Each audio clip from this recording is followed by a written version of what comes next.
A lot of people think that transformation happens once they become aware of their patterns. And some people believe that it happens when they change their thoughts and emotions and behaviors or their habits. But awareness is really only the beginning. And while all of those things matter, there's something that I've discovered after decades of guiding personal transformation, and that's including my own. Change is doing things differently, right? While transformation is becoming something entirely different and new, and it's done at the level of identity. And it involves a whole paradigm shift that only identity level transformation work can provide. And in this episode, I'm going to reveal the missing link that I've discovered after working with high-achieving women for 30 years. And it's the link that transformed my entire life after a long, dark night of the soul. Hi, I'm Judy K. Katz, and I'm a transformational coach and spiritual mentor, and the creator of the Deep Journey Transformational Experience. And I want to welcome you if this is your first time with me, and thank you for returning. It has been my soulful mission to guide high-achieving women who have become accomplished at what they do, often from their survival identities, into becoming their authentic selfhood without losing their humanity through my transformational process. And if you don't transform at the level of identity, everything that is driven by that identity is ultimately, it's going to fall back into alignment with that old identity. You cannot transform what you're identified with. So just think about that for a minute. If you believe that you're your fear, well, your fear is going to become very difficult to change. And if you believe you're your anger is going to feel very justified. And if you believe that you're your hurt just feels completely real and for many permanent a lot of times. And if you believe that you're your survival identity, you're going to remain trapped inside that very thing that you're trying to transform. Many years ago, I heard a systems thinker, W. Edward Deming, and he said something that I've never forgotten. The system cannot fully know itself. He said it requires something outside the system to observe it. And at the time I thought he was talking only about organizations. But years later, I realized he was also describing personal transformation. And that realization absolutely changed everything for me. Many people believe that awareness is enough to change. And one of the things that I've noticed about the mind is that once it understands something, it often believes, okay, the work is complete. It has the answer, and then it just tucks it away, right? Have you ever had an insight or a thought and you thought, that's it. I've got it now. I know this. I know I have. In fact, my own mind still tries to play tricks like that with me. Now, awareness is important, but awareness helps us to recognize our patterns. It helps us notice our emotions. Awareness helps us to know that something is happening within us. But awareness alone doesn't create the transformation. You can be completely aware of your fear, and yet you can still be identified with it. You can understand your pattern, and it's still going to repeat itself. You can know exactly why you're triggered, and then you still find yourself reacting the same way. And so this is why so many intelligent, self-aware women continue to feel stuck. Awareness is the beginning, but it's not the destination. And over the years, I've discovered a pathway that exists between awareness and freedom. And it's this pathway that is the missing link to personal transformation. So let me identify the steps that you must take in order to be able to realize your freedom and ultimately your authentic, powerful self. So, of course, the first step is awareness. So again, awareness says, I know something is happening, right? And then there's the second step, and that's to access your inner observer. Now, the observer is a capacity that's within you, and it's just to watch something neutrally. We all have this capability. It gives you the ability to step back and to not come from your experience or identify with it, but instead you can witness your experience objectively. So instead of saying, "Oh, I am so afraid," which is identifying with the fear, you can begin to notice, fear is present. And instead of saying, "I'm angry," you begin to notice anger is present. Instead of "I'm hurt," you begin to notice hurt is present. See, the observer creates this space. It's a separation between you and your experience. And that space is essential. But here's something else important. The observer is not the destination. It's the doorway. Because many people learn to observe their experience, but then they don't know what to do next. So has that ever happened to you? So this is where step 3 begins. It's an inner relational awareness. Relational awareness is our ability to consciously relate to what we're observing. So instead of becoming your fear or fighting your fear, you become curious and inquisitive about it. So what is this fear trying to protect, you might ask? What is this anger trying to defend? What is this hurt trying to tell me? What is this pattern revealing?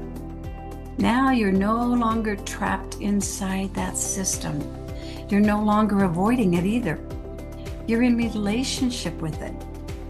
You're connected to it. You're not consumed. And you know, that relationship begins creating something quite extraordinary. Freedom. Not freedom from your experience, freedom within your experience. The freedom to stay where you are, or the freedom to change, the freedom to choose. And you know, it's from that freedom that authentic conscious choice does become possible. And this is where my tree of transformation might be able to be helpful for you as a visual to really understand how the transformational system works. So most people focus on the fruit of their lives, you know, their relationships, their health, their abundance, their results, right? But the fruit doesn't create fruit. You can't change the fruit at the level of the fruit, right? The fruit grows from the branches, and the branches grow from the trunk, and the trunk grows from the roots. And then beneath the root is what I call the tap root identity. And then your soil represents your source, love, it's life force itself. And then that taproot represents our deepest core identity. It's our I am beliefs. See, the roots represent the beliefs, the values, meanings, and the expectations that grow out of that identity. And then the trunk represents our embodied experience. It includes our emotions and our nervous system responses and the sensations that we carry in our bodies. And then that moves up into the branches, which represents our behaviors, our habits, our choices, and our communication patterns. And then the fruit represents the results that we experience in our lives. You see, when we're attached to a survival pattern, we're often focused on the fruit or the branches, right? That's what we can see. But often the attachment is pointing to something that's much deeper, something that's in the root system, particularly the tap root itself. So the observer allows us to see the tree, and the relational awareness allows us to explore the tree. And freedom begins when we're no longer unconsciously identified with the tree. Now, I'd like to guide you through a real simple experience, not to fix anything, not to change anything, but simply to notice something important. I want you to have an experience of this so you'll deeply know it, not as information so that your mind can play with it and then tuck it away, but as a revelation. So I invite you, if you're in a safe space, to place your attention inward. And I'd like to ask you to think of a situation in your life that might be creating some emotional intensity right now. And don't choose maybe the most overwhelming situation, by the way, that you've ever experienced. Perhaps something that might feel like a 3, 4, 5, or a 6, maybe, if you're rating it on a scale of 1 to 10.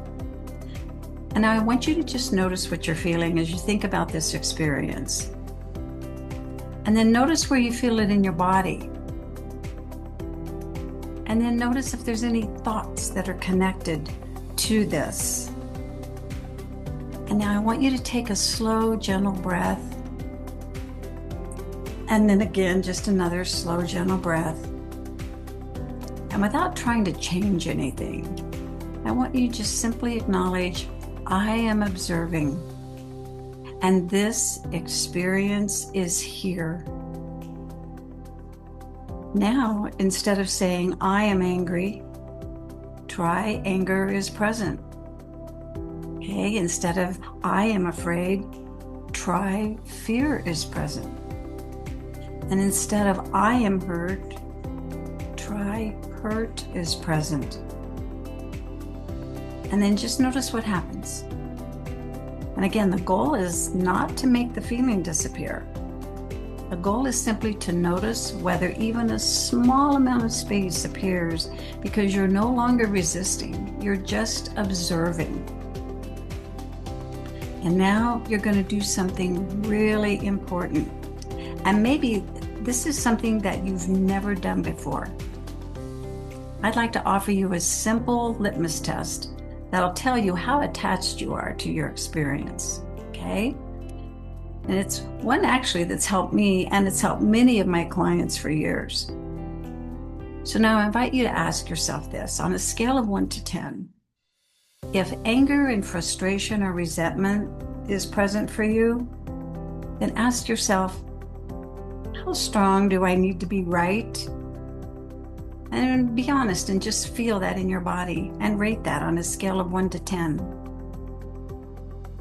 Or if you're experiencing fear, hurt, or anxiety, then ask yourself, how much do I need to stay hurt or fearful?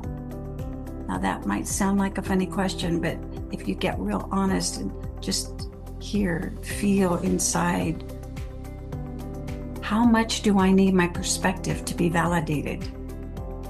And finally, how much do I need someone else to understand what they did to me? And then just simply notice the number. No judgment, no fixing, just pure noticing. Because here's what I've discovered. The emotion itself is rarely the problem. Our body knows how to release energy. However, if the attachment or not wanting to change, it's going to often reveal where we're identified. And this doesn't mean that your feelings aren't real, and it doesn't mean that your hurt isn't valid. It simply means something deeper is asking for your attention. So if your number is above 6, I don't want you to force yourself to let it go. In fact, quite the opposite. I want you to take another breath. And I want you to consciously choose where you are. You might say, I'm choosing to stay angry right now. Or I'm choosing to stay hurt right now. Or I'm choosing not to let this go yet. And really feel that. Notice what happens. Not because staying there is the goal, but because freedom begins when we can consciously choose where we are, rather than unconsciously react from where we are, right? Often beneath our strongest attachments is a deeper root. It's our taproot identity. It's an I am belief that's organizing this entire system, just like the tree. So for example, some of your conditioned beliefs and your I am beliefs. I am not worthy. I am not enough. I am powerless. I'm not valuable. I don't matter. So you see, the need to be right, it might be protecting one or more of those identities from being seen. And the need to stay hurt might be attached to one of those identities. So the survival patterns, the roots of your tree, they may be compensating for that identity. And then suddenly, now we begin to see the tree. Not just the fruit, not just the branches, but the root system, even the taproot. And this is why awareness alone is not enough, because awareness helps us recognize the pattern, and the observer helps us create a space around the pattern to disidentify with it. But then relational awareness helps us to understand this system fully. So now we're free from that attachment to the entire system. And now our authentic choice becomes possible. This pathway to freedom and choice can transform you and put you into alignment with your authentic selfhood and power. And you can then live from your flourishing tree of authenticity. Doesn't that sound nice? But you know, first you have to become free. And this pathway will lead you there. So take a deep breath again. And good for you for going through that with me. And so in the next video, I'm going to guide you on this path more deeply. So please do join me on this transformational journey to your ultimate freedom and power. Please give yourself this gift of an embodied experience, not just more information for your mind to play with, right, and tuck away. So for now, just simply remember this. You cannot transform what you're identified with, but the moment that you begin taking the steps on this pathway of transformation, that is where your freedom begins. So until next time, bye for now.